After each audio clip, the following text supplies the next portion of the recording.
Bonsoir, bonne année! Dans ma première vidéo sur Tales of Demon and Gods, je vous avais parlé d'un manga qu'on allait aborder. Eh bien, c'est aujourd'hui, nous allons embarquer pour Soulan.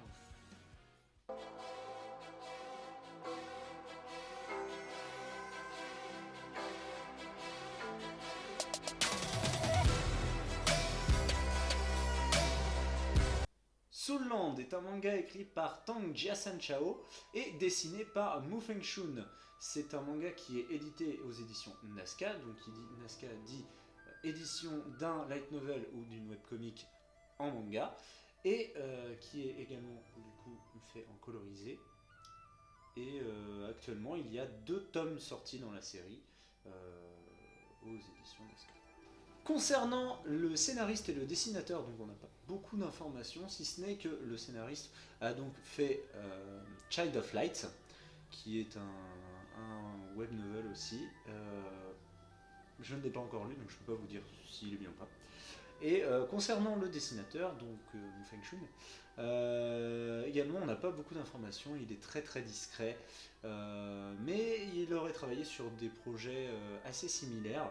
Son travail, pour moi, je le trouve assez remarquable parce que il s'attaque quand même à un gros morceau de la culture asiatique sur cette œuvre.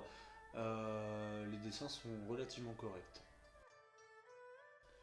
Pour ce qui est de l'histoire en tant que telle, nous allons donc suivre l'histoire de Tang San qui était adepte d'une secte secrète dans laquelle il a volé une arme, mais malheureusement il va décéder et se réincarner dans le corps d'un nouveau-né qui s'appellera aussi Tang San. Nous allons suivre ses aventures. Donc il va commencer dans un petit village en tant qu'enfant et on va suivre son développement jusqu'au moment où il va devenir plus puissant. Et pour cela, il va avoir plusieurs aides. Donc d'abord son maître, il peut avoir son père, il peut avoir une amie sur qui il va compter, et également ses souvenirs de sa vie d'avant qu'il aura conservé. Maintenant la partie avec spoil, donc on va rentrer un peu plus dans le détail du manga. Donc concernant Tang San, il était adepte d'une secte, qui a pour vocation de faire des armes cachées. Qu'est-ce que c'est que les armes cachées? Ça va être par exemple les petits couteaux que vous avez dans les manches, des choses comme ça. Et il aurait volé la plus grande arme cachée de la secte. Pour ce faire, après il va se faire poursuivre par des membres de cette secte et va se retrouver coincé. Il n'aura d'autre choix que de se suicider, et en se suicidant, il va revivre dans le corps d'un nouveau-né qui s'appellera aussi Tang San. Par contre qui sera lui dans un nouveau monde, d'après ce qu'on a pu voir. Sa mère va mourir en le mettant au monde, et il va donc vivre avec son père qui n'est qu'un pochetron évidemment, mais qui est aussi un fabuleux forgeron, nous verrons par la suite, parce qu'il enseigne une technique à son fils, une technique secrète qui a été perdue depuis quelques centaines d'années. Du coup le jour de ses 10 ans, si je dis pas de bêtises, il va se retrouver à éveiller son esprit protecteur, qui sera du coup l'herbe de rivière. L'herbe de rivière qui est considérée comme un esprit assez nul. Mais on se rendra vite compte qu'il a un deuxième esprit, donc de la famille des marteaux célestes, qu'on peut voir sur la couverture, juste ici. Et ce marteau serait bien plus puissant que son premier esprit.